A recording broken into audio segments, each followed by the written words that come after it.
Good evening. It's Friday, February 28th. Thanks for joining us tonight. I'm Maya Trabulsi. No relief for Wall Street. Stocks suffered major losses again today to cap a week deep in the red. The Dow fell more than 350 points. It's all due to the effect the coronavirus outbreak is having on businesses around the world. We have coverage from multiple angles tonight. San Diego now has resources to test the virus, and in the Friday Business Report, a discussion on what this means for your financial bottom line. That's all coming up shortly. But first, a developing story in Del Mar, a major rescue effort along the coast where first responders say more than a dozen people were dumped by boat smugglers. Some are still missing. The first calls came in around 4:30 this morning along the beach near 11th Street. Search teams have been out there all day. KPBS reporter Priya Sridhar has more. Authorities received several 911 calls early Friday morning as people near 12th Street Beach in Del Mar reported seeing people screaming in the water near an open-air fishing vessel. One bystander went into the water to try to save them. This guy had been in the water for over an hour, screaming his lungs out desperately for over an hour, trying to get to shore so he could have a better life than God knows what he had to endure where he came from. And while I'm paddling him in, instead of just holding on and saying nothing, 100 times all he could say is, thank you, thank you, thank you, thank you, thank you, thank you, thank you. It's just unbelievable. Border Patrol agents say all 13 people who were rescued were Mexican nationals. 3 of them were minors. Several were taken to local hospitals to be treated for hypothermia. An interagency team of local and federal authorities were still looking for more people Friday afternoon. They were definitely outside the surf line, somewhere between 200 and 400 yards out from the surf line. There was some decent surf at the time, so that's pretty scary for somebody in the dark. To have to navigate the cold water and then get through surf, I could definitely see how that'd be a challenge for them. Reports from people on the boat indicate that there were as many as 18 people, including 2 smugglers, on board the vessel.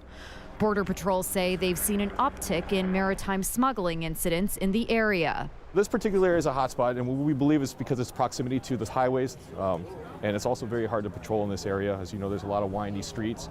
It's not very easy to get a clear view of the entire coast up and down. Since October, they say they've apprehended 368 people who have attempted to enter the U.S. illegally through maritime smuggling. Priya Sridhar, KPBS News. KPBS has reported extensively on President Trump's policy of forcing asylum seekers to wait in Mexico. But a court ruling today could change all that. A federal court in California has called for a temporary halt to that practice.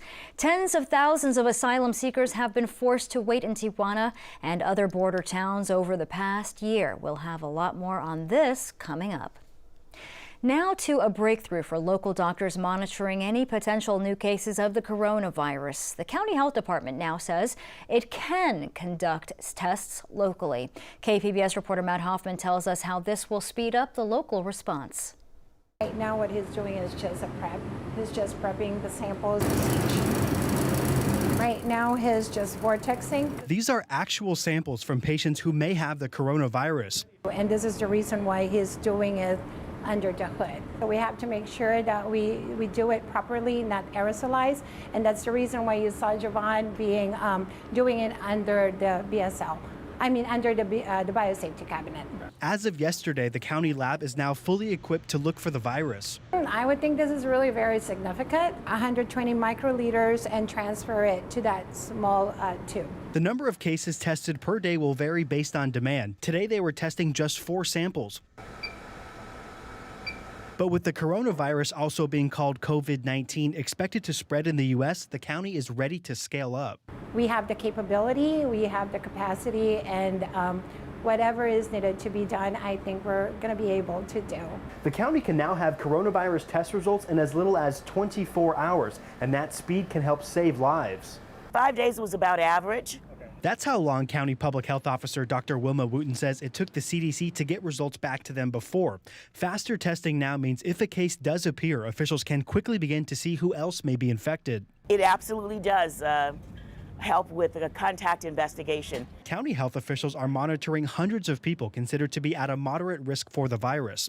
A decision to test or not comes after someone showing signs of the virus is taken to a local hospital. And then that provider calls our health department and then have the consultation with our staff here, and we also involve the CDC, and that decision is made collectively as to whether to test or not. We haven't really seen anything from, like a local. Out of the dozen or so tests examined by the county lab so far, none have come back positive. But to double check, samples are also being sent to federal health officials. We have to send them to CDC for further testing and confirmation. The county is following CDC guidelines for all COVID-19 testing. The process is very similar to testing for the flu. Matt Hoffman, KPBS News.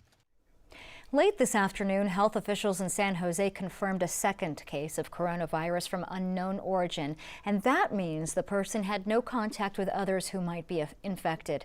Whitney Wild has more tonight on the national response and how it's being questioned. A California patient fighting the coronavirus at the UC Davis Medical Center is now in serious condition, officials say. The case is particularly troubling for experts who still don't know how this person contracted the virus, indicating what's called community spread. Further, the patient wasn't tested initially, raising concern there could be more unknown cases without a connection to travel or another known patient. The World Health Organization says knowledge of the virus continues to evolve. This is a new virus. It's certainly challenging us. It's a very infectious virus. The number of cases in the U.S. increased again Friday, with more than 60 confirmed cases, according to the U.S. Centers for Disease Control and Prevention. Meanwhile, a Health and Human Services employee alleges workers who handled the first evacuees from Wuhan, China, the epicenter of the outbreak, weren't given proper training or protective gear, something officials dispute. I can say unequivocally that everyone involved with those evacuations was appropriately equipped and trained. U.S. officials continue to urge calm. Are you going to see some schools shut down? Probably. May you see impacts on public transportation? Sure, but we do this. We know how to handle this. President Donald Trump has tasked Vice President Mike Pence with leading the response. We're going to bring a whole-of-government approach to this. Around the world, more than 20 vaccines are in the works. Now the race is on to bring crucial medicine to the people who need it most. In Washington, Whitney Wild, KPBS News. A federal appeals court has halted the Remain in Mexico program, which sent Central American asylum seekers back to Mexico to wait for their court hearings. KPBS reporter Max Rivlin-Nadler has more on this developing story. The ruling from the Ninth Circuit Court of Appeals allows an injunction on the program from a San Francisco federal judge to stop the program nationwide. Plaintiffs in the case had argued that Remain in Mexico made it nearly impossible for migrants to win their asylum cases and exposed them to unnecessary violence in dangerous border cities along the U.S.-Mexico border. As of Friday morning, no more asylum seekers could be returned to Mexico under the program. Since its implementation in January of 2019, more than 60,000 people have been sent back to Mexico from along the southern border of the U.S. Early this morning, more than a dozen migrants came to the San Ysidro port of entry and got on a bus that took them here to Immigration Court in downtown San Diego. They had their court hearings and left a little before noon today. The question now becomes, with the injunction in place, whether they'll be returned to Mexico or transferred to ICE custody. Andrew Nieter is a San Diego-based immigration attorney who has represented several people sent back to Mexico under the program. I would imagine that as much chaos as there has been recently along the border, today just must be extremely chaotic because the decision just came out. And as is often the case with a lot of these programs that the administration puts in place, they put it in place not only without any regard to whether it comports with U.S. law, but without any planning of what to do if and when it is struck down. On Friday afternoon, several immigration attorneys accompanied their clients in Mexico to the port of entry at the San Diego-Tijuana border. Because the program had been paused by the court, they said their clients should be allowed to enter the United States. The government can now appeal the Ninth Circuit's ruling to the Supreme Court or ask the Ninth Circuit to rehear the case. The Department of Homeland Security has not yet responded to a request for comment. Max Rivlin-Nadler, KPBS News. A group of concerned citizens picketed the Mexican Consulate in Little Italy, protesting cross-border sewage flows. As KPBS environment reporter Eric Anderson explains, demonstrators say this is no longer just a concern, it's a crisis. Protesters marched outside Mexico's official government building in San Diego, demanding an end to sewage-tainted flows from Tijuana. Mitch McKay says polluted water has routinely flowed into the United States since December. We feel like we're not getting heard. We've got, as you can see here on my sign, over 39 billion gallons of effluent crossing into the U.S. in the last 18 months alone. People talk about how this has been going on for decades and decades. Well, the last decade, even the last 5 years, it's been just unacceptable. Several municipalities, state regulators, and a clean water group sued the federal government to stop the flow on this side of the border. Those lawsuits are on hold because there's a chance a diversion project will get U.S. federal funding soon. But San Diego resident Amy Sutton says Mexico also needs to help. There have been massive flows at all times, according to all of the reports. We're getting anywhere from 30 to 50 million gallons a day now coming in through Mexico into our country and going into the ocean. It's unbelievable that nobody thinks that this is not a crisis. Mexico has had a series of clogs and pump failures that allowed the cross-border flows to run unchecked this year. Mexican officials at the consulate had no comment, saying questions should be referred to federal officials in Mexico City. Eric Anderson, KPBS News. We look at California's critical role in the primary process this year and examine how San Diego's mayor race has become a contest for second place. Join us for that and much more on the Roundtable tonight at 8:30. A setback today at the future home of the Rams and Chargers. A large construction crane collapsed this morning outside SoFi Stadium. No one was hurt. Firefighters say it happened when one crane was being moved and hit the other crane that toppled over. The new stadium is scheduled to open in July. PG&E will pay more than expected for its role in starting several deadly wildfires. The California Public Utilities Commission is increasing a fine imposed on the company to $2.1 billion. That's $400 million more than a settlement announced in December. Consumer groups had argued it was too lenient. PG&E is currently in bankruptcy in an attempt to limit exposure to claims from wildfire victims. Warm weather today in San Diego, but we expect some changes this weekend, including a chance of rain. Marvin Gomez has our forecast.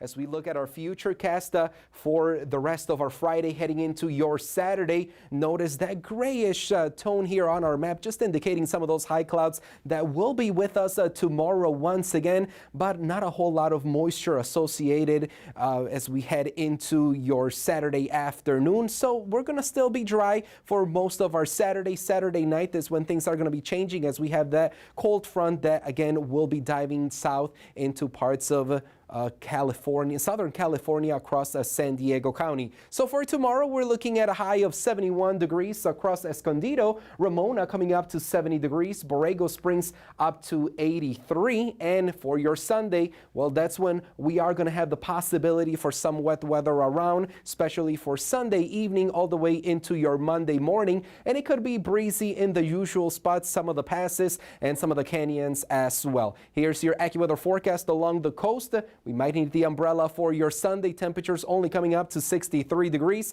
Inland areas looking at some wet weather as well for your Sunday. 59 the high. It might be the coolest day of the weekend. And as you take a look at the next couple of days of next week, well, we're even looking at some 30s across the mountains, especially for your Monday. Meanwhile, last but not least, into the deserts, they might also get to see some of those clouds with the chance for some showery activity for your Sunday. That's all on my end. Thanks for staying with us here on KPBS News. We have more tonight on the Navy's plans to redevelop its 70-acre Navwar campus in the Midway district, potentially bringing in new housing, office space, and a transit hub. As KPBS Metro reporter Andrew Bowen tells us, although there's a hunger to do more, a decades-old law could dampen plans.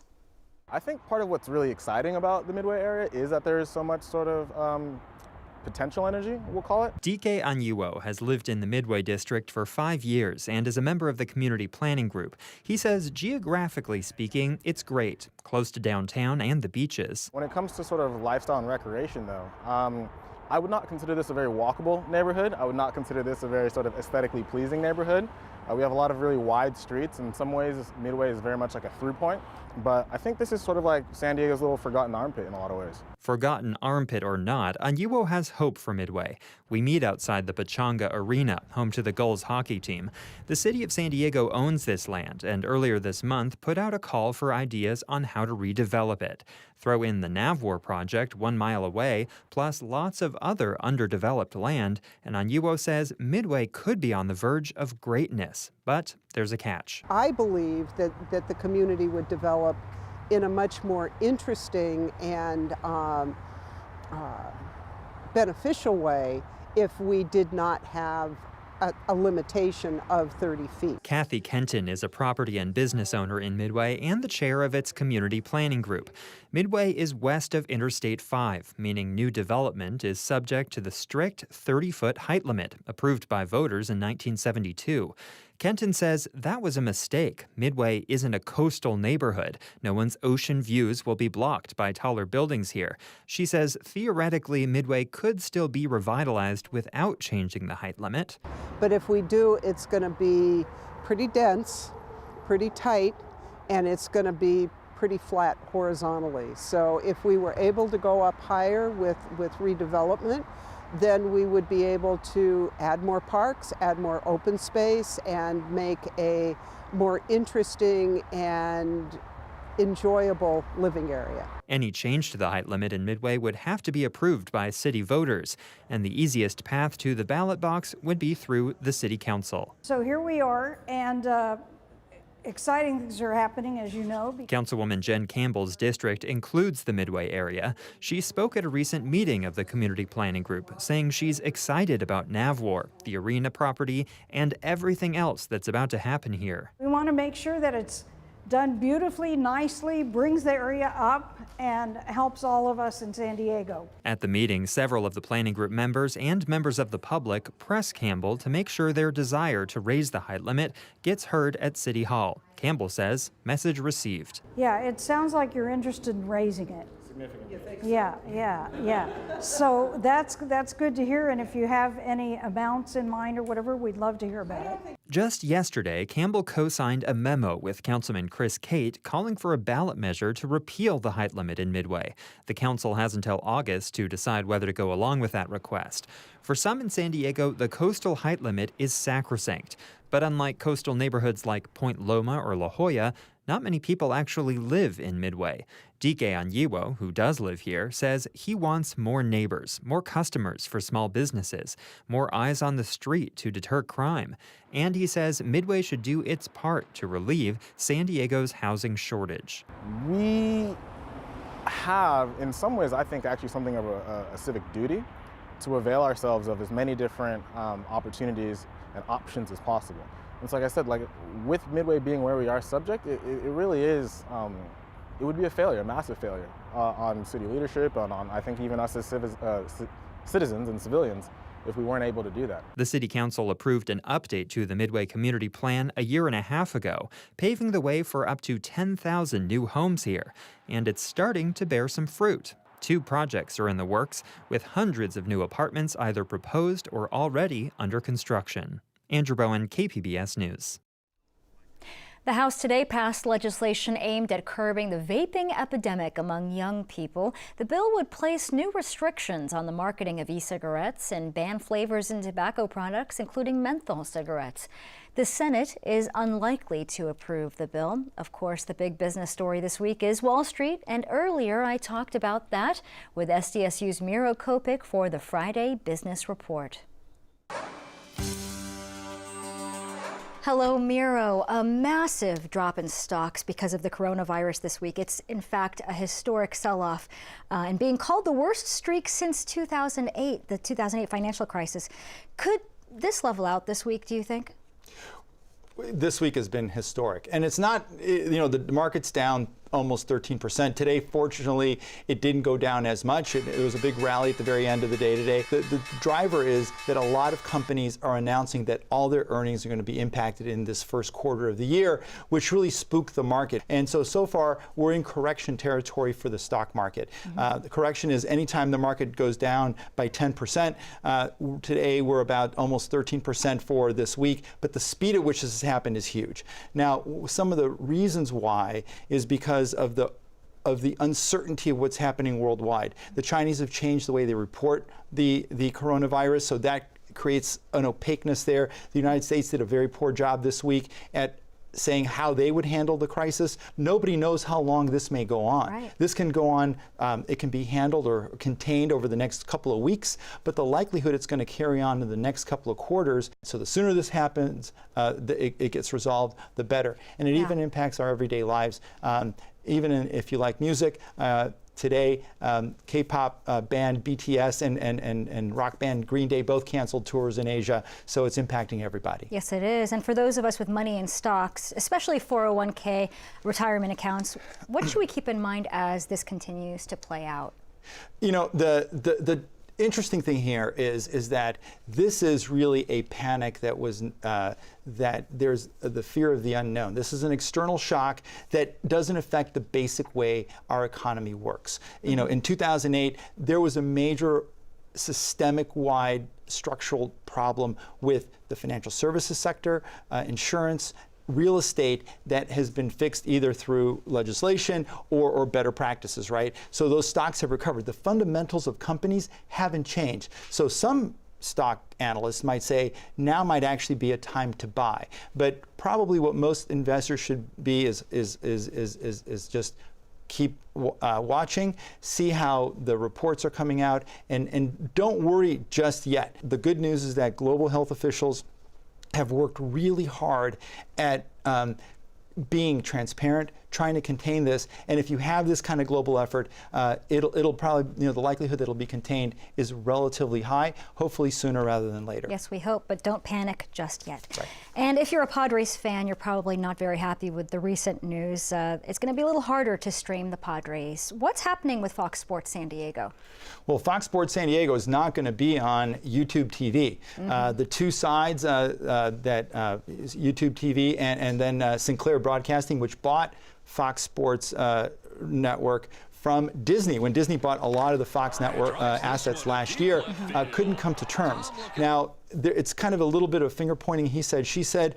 Sinclair says they actually lowered the rates. YouTube TV said the rates are up. So in this case, somebody like a YouTube TV or these other streaming services, the cost of carrying sports is extraordinarily expensive. ESPN is the #1 priced channel on every platform, being over $1 per unit. So it becomes a real challenge when there's price negotiations, and hopefully YouTube TV and all these other streaming services will deem that Fox Sports San Diego is worth it because Padre fans are going to want to watch. Okay, well, thank you so much, Miro Kopik with SDSU and Bottom Line Marketing. Thanks, Maya. I'm Judy Woodruff. Tonight on the NewsHour, fears rise as the coronavirus continues its march around the globe and financial markets drop again. Coming up at 7 after Evening Edition on KPBS. Last week, we told you about a developer who faced public outcry over its plans to build a downtown San Diego high-rise with a separate door and fewer amenities for low-income residents. Now, KPBS reporter Claire Tregeser says its plans have changed. So we have a common entrance, a common lobby, a common reception, common mailroom. David Dick is a lawyer with the developer Pinnacle International. He presented the company's new design for the East Village project to Civic San Diego, the city's nonprofit redevelopment agency. And so what we've tried to do here again is to, for all intents and purposes from the outside, make it appear as it is, a single project with a single entrance and a single identity, if you will. The first plan had separate entrances and excluded low-income residents from using the building's pool and rooftop deck. Civic San Diego twice rejected the original plans, and Pinnacle threatened to sue. Now the two sides have come to an agreement. The new plan gets rid of the separate doors, but still blocks low-income residents from the pool and deck. Civic San Diego approved the new plan with a 6-1 vote, but Doug Hicks with the local carpenters union still criticized the project's redesign. While I think this is a good step in the right direction, I've got to look at it. They say we can't put anything in there that joins the hallways. So if you have a kid that lives in one building and their friend lives in the other, they have to go down to the lobby. The original plan with separate doors prompted State Assemblywoman Lorena Gonzalez to write a bill banning separate door designs in projects that include affordable housing. How does a single mom explain to her child that she is living, in the same building as somebody from school, but she can't utilize the pool or can't come through the front door? That's sick. Gonzalez said on Wednesday that she still doesn't like the project, writing to KPBS, quote, segregating residents of an inclusionary housing development by income is wrong, no matter how you do it. Claire Tregesser, KPBS News. And the election is now just a few days away, and we hope you'll join KPBS on election night. We'll have special coverage of the results Tuesday night with an hour-long show that starts at 10 p.m. Our coverage will be simulcast on KPBS Radio. You can also stream live at kpbs.org. And if you plan to vote, spend some time this weekend with the KPBS Voter Guide. On our website, you'll find a link that will take you to a step-by-step guide of the races and the ballot measures. It's customizable to your area, so you'll get everything that applies to your area. The KPBS Voter Guide is on our homepage at kpbs.org. And tonight, we leave you with music from Live at the Belly Up, which airs tonight at 11 on KPBS. Thanks for joining us. Have a great evening. The wave until the ocean stops. Let's dance like drunk sailors, like angels in jail.